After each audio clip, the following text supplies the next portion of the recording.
ఒక ప్రతిష్టాత్మక university campus Deepavali పండుగ వేళ లోకమంతా వెలుగులతో నిండాల్సిన సమయం. కానీ సరిగ్గా అదే రాత్రి అక్కడ ఒక చీకటి సామ్రాజ్యం సృష్టించబడింది. తన భార్య దారుణంగా హత్యకు గురైందని ఎవరో గుర్తు తెలియని వ్యక్తులు వచ్చి ఈ ఘోరానికి పాల్పడ్డారని ఒక మేధావి ప్రొఫెసర్ ప్రపంచాన్ని నమ్మించారు. కేవలం ప్రపంచాన్ని మాత్రమే కాదు, పోలీసులను, చట్టాన్ని, వ్యవస్థను ఏమార్చి ఏకంగా 4 ఏళ్ల పాటు స్వేచ్ఛగా తిరగగలిగారు. ఆయనే నేరం చేశాడని చెప్పడానికి ఒక్క సాక్ష్యం కూడా లేదు. ఆయన్ని బంధించడానికి ఏ ఆధారము దొరకలేదు. కానీ ఆయన మెదడులో లోతుగా దాగి ఉన్న ఈ ఒక రహస్యం మాత్రం ఆయనకు తెలియకుండానే నిజాన్ని ఒప్పుకుంది. అది చట్టం వేసిన ఉచ్చు కాదు, ఆయన ఆలోచనలే ఆయన పాలిట ఎముడుగా మారాయి. భారతదేశ నేర చరిత్రలోనే మొట్టమొదటిసారిగా ఒకే ఒక బ్రెయిన్ టెస్ట్ ఒక కిరాతక హంతకుడిని ఎలా పట్టించింది. సైన్స్ అండ్ ఇన్వెస్టిగేషన్ కలిసి ఈ షాకింగ్ మిస్టరీ వెనుక ఉన్న అసలు నిజాలేంటి, ఈ ఇన్వెస్టిగేషన్ రిపోర్ట్ లో ఏముందో ఇప్పుడు చూద్దాం. ఈ మిస్టరీ లోతుల్లోకి వెళ్లే ముందు మరిన్ని వీడియోస్ కోసం ఇప్పుడే మన ఛానల్ దినకర్ టాక్స్ ని సబ్స్క్రైబ్ చేసుకోండి. నవంబర్ 4, 2021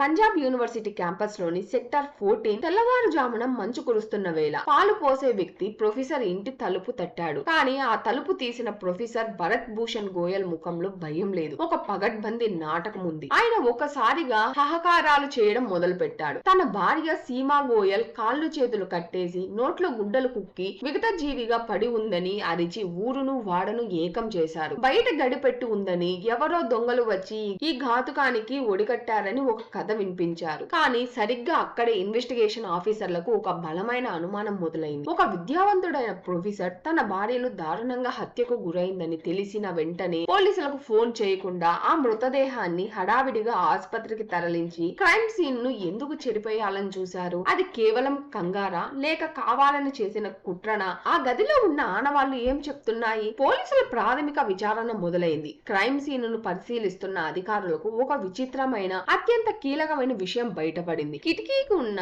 మెటల్ మెస్ అంటే ఇనుప జాలి కత్తిరించబడి ఉంది. సాధారణంగా దొంగలు వస్తే బయట నుంచి కత్తిరిస్తారు, కానీ ఇక్కడ ఆ జాలి లోపల నుంచి కత్తిరించబడింది. అంతేకాదు, బీరువాలో ఉన్న నగలు సురక్షితంగా ఉన్నాయి. ఇంట్లో ఉన్న ఒక్క రూపాయి కూడా పోలేదు. కేవలం సీమా గోయల్ మొబైల్ ఫోన్ మాత్రమే మాయమైంది. ఈ ఒక్క పాయింట్ పోలీసులకు ఒక నిజాన్ని స్పష్టం చేసింది. ఇది ఖచ్చితంగా బయట వ్యక్తులు చేసిన పని కాదు. ఇంట్లో ఏం జరుగుతుందో, ఎక్కడ ఏముందో తెలిసిన వారు చేసిన పక్కా ప్లాన్. కానీ ప్రొఫెసర్ భరత్ భూషణ్ గోయల్ సామాన్యుడు కాదు. ఒక మేధావిగా తన తెలివితేటలన్నిటినీ ఉపయోగించి తనకు వ్యతిరేకంగా ఒక్కటంటే ఒక్క సాక్ష్యం కూడా దొరకకుండా జాగ్రత్త పడ్డాడు. వేలుముద్రలు లేవు, సాక్షులు లేరు, ఆఖరికి హత్యాకాండ జరిగిన తీరులో కూడా ఎలాంటి ఆధారాలు దొరకలేదు. ఫలితంగా ఒక భయంకరమైన హత్యా కేసు సరైన ఆధారాలు లేక 3 ఏళ్ల పాటు కోల్డ్ స్టోరేజ్ లోకి వెళ్లిపోయింది. న్యాయం నుంచి ఒక తెలివైన హంతకుడు తప్పించుకున్నాడని అందరూ అనుకుంటున్న తరుణంలో కథ మలుపు తిరిగింది. కాలం గడుస్తున్న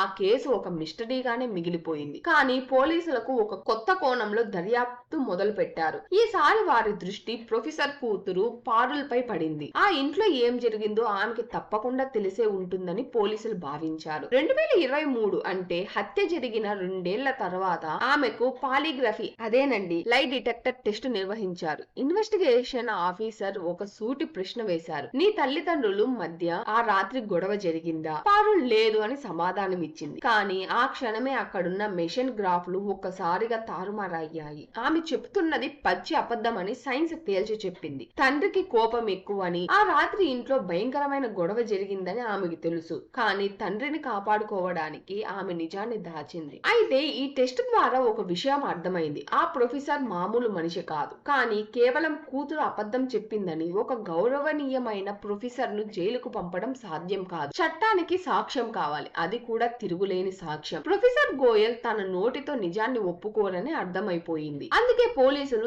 దేశంలోని అత్యంత శక్తివంతమైన ఒక ఆయుధాన్ని బయటకు తీశారు. అదే brain electrical oscillation signatures test. ఇక్కడే ఈ కేసులోకి సైన్స్ రంగప్రవేశం చేసింది. సాధారణంగా ఇలాంటి కేసుల్లో నార్కో టెస్ట్ చేస్తారు. కానీ ప్రొఫెసర్ గోయల్ కు ఆస్తమా సమస్య ఉండడం వల్ల ఈ పరీక్ష చేయడం ప్రాణాపాయంగా మారింది. దాంతో ఆయన చట్టం నుంచి తప్పించుకోవచ్చని అనుకున్నారు. కానీ పోలీసులు అంతకంటే శక్తివంతమైన BEOS టెస్ట్ ను అస్త్రంగా ప్రయోగించారు. దీనినే బ్రెయిన్ ఫింగర్ ప్రింటింగ్ అని కూడా అంటారు. ఈ పరీక్షలో నేరస్తుడికి ఎలాంటి ఇంజెక్షన్లు ఇవ్వరు, ఏ ప్రశ్నలు అడగరు, కేవలం కొన్ని ఆడియో క్లిప్స్ వినిపిస్తారు. ఒకవేళ ఆ సంఘటన నిజంగా అతని మెదడులో నిక్షిప్తమై ఉంటే, ఆ శబ్దాలు విన్నప్పుడు అతని మెదడులో ప్రత్యేక ప్రత్యేకమైన తరంగాలు. దీనినే సైన్స్ భాషలో ఎక్స్పెరిమెంటల్ నాలెడ్జ్ అంటారు. అవి ఒక్కసారిగా స్పందిస్తాయి. ప్రొఫెసర్ గోయల్ తలకు సెన్సార్లు పెట్టి ఆ రాత్రి జరిగిన దారుణాన్ని శబ్దాల రూపంలో వినిపించారు. సీమా గోయల్ ను గొంతు నులిమి చంపడం, ఆమె అరిచిన అరుపులు, గదిలో జరిగిన పెనుగులాట, ఈ శబ్దాలు వింటున్నప్పుడు ప్రొఫెసర్ ముఖం ప్రశాంతంగానే ఉంది. కానీ ఆయన మెదడు మాత్రం నిప్పులు చెరిగింది. ఆ హత్యను ఆయన కళ్ళతో చూడడమే కాదు,